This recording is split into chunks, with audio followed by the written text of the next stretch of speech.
Innovation and change are never easy, but we collectively decided to try something new. We called it hybrid wargaming, an experiment to make digital and analog work together. One day, 3 scenarios, 50 participants. And this is what we learned.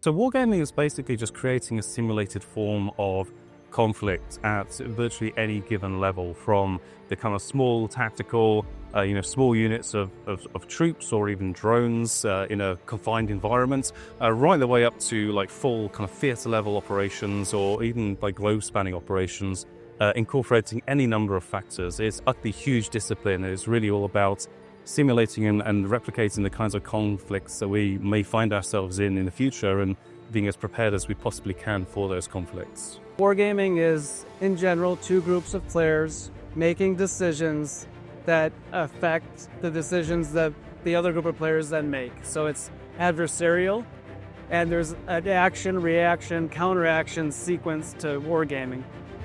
So the benefits of wargaming to military personnel is that by creating a simulated environment, these personnel, whoever it is at whatever level, can experience, explore, interrogate any number of scenarios that they may find themselves in the future. What this allows them to do is create a far, far better understanding of these situations and really get a head start on the decision making that they'll have to do at the sharp end.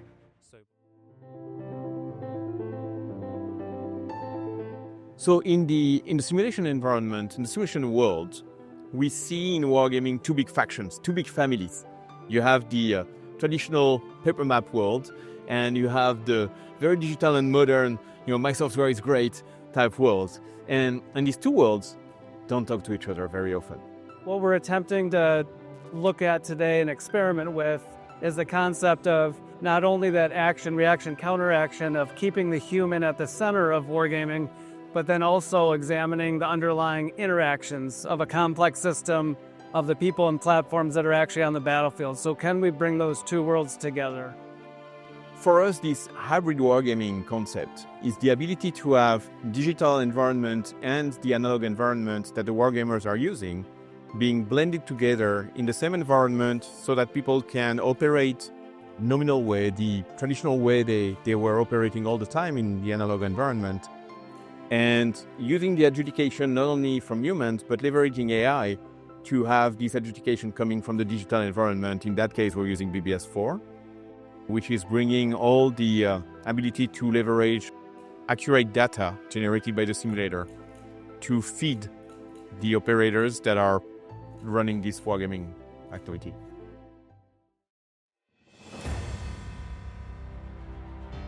So today we had 3 tiers in the wargaming. We basically funneled in from the strategic operation to the operational level to the tactical level. In each of the vignettes that we run, we gave an opportunity to different participants and different industry players to join us into this exercise. So we gathered Levato, who is a local company doing a very high-level animation of scenes and operations. We had our partners, MASA, who brought Sword, which helped us from a constructive simulation point of view. And we ended up the day, all the afternoon actually, with VBS running the more tactical vignette of this wargaming operation. So my role today is I'm going to be working as the operator for the teams. So we're going to have 2 teams participating in this wargame. It is my job to take what they're saying, what their plans are, and translate them into VBS. So during the tactical phase of the wargame, the competitors are going to be split into 2 teams, our blue force and our opposing force. Each team is going to be provided with a map generated through Mantle of the scenario. First, they're going to choose whether they want to attack the northern airfield or the southern airfield, and from there they're going to create their plans. They're going to use the maps to create their plans, which are then going to be translated through an assistant back to myself, the operator, which is then going to be shown in VBS so they can see the real-time outcome of their plans.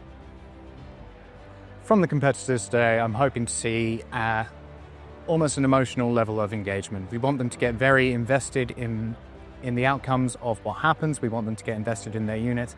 We want to see them really trying their best to react to what happens and honestly seeing the disappointment or joy in their face when it's a success or a failure. So we provided a constructive simulation to simulate the scenario on operational level.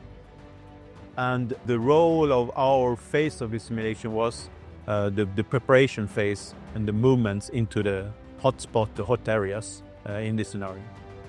So the players, the wargamers, were providing us information about what they would like the units to do in the simulation. So defend areas, fire artillery, move there, move here. So that's what they did. And me and my colleague, we put that actions into the simulation that then was simulated by the simulated units that are controlled by the artificial intelligence.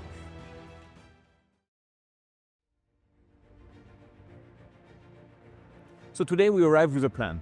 We arrived with a fantastic, roadmap towards how the day would unroll. So we had that theater for the day, where we ended up having, as it's hybrid, two types of environments. We had the digital environment running on the computers, and we had the analog environment running on tabletops with maps that were printed out, where people were actually moving pawns over time that were digitally reproduced into the software, so that the adjudication can come from both the humans and the machines.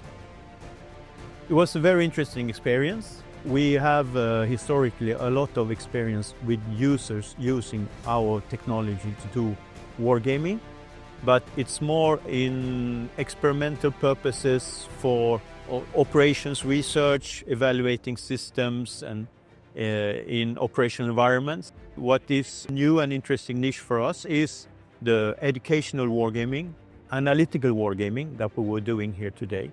So I think what surprised me the most about today is the wider appetite for the kind of integration, the kind of inclusion that we're talking about here. It's not just about integrating different forms of software, different approaches, different techniques, but also integrating and including a far, far wider range of people. That could be all kinds of different backgrounds, whether it's professional, demographic, national, anything you can imagine. Wargaming is a fantastic forum to bring people together and work problems in a whole, an assortment of teams. So to be able to run these exercises today, have so many different people coming down, check it out, to ask questions, to engage, to watch, to listen, to learn, is wonderful.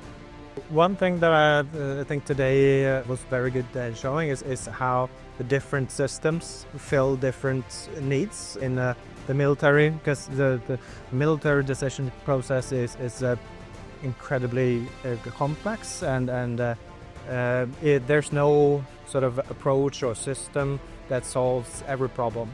But that's why interaction or interconnectivity between systems and also processes is very important. And this is the demonstration today showed some very good experiments moving towards that. We came in wanting to be very, very ambitious, to really experiment with using lots of different systems together in sequence, throwing everything in, really kind of showcasing and pushing the envelope of not only what's possible, but what we really need to create more of if we're going to continue to advance wargaming. And I think we gave a flavour of that. And I think that everyone here was able to see that, engage with that, hopefully went away feeling a little bit more engaged, inspired. And we sincerely hope that everyone who came today can go back to their companies, their units, their nations, and say, well, this is something that might be worth looking at. And hopefully we'll have many more experiments happening throughout NATO and beyond as a result of the work we've done today.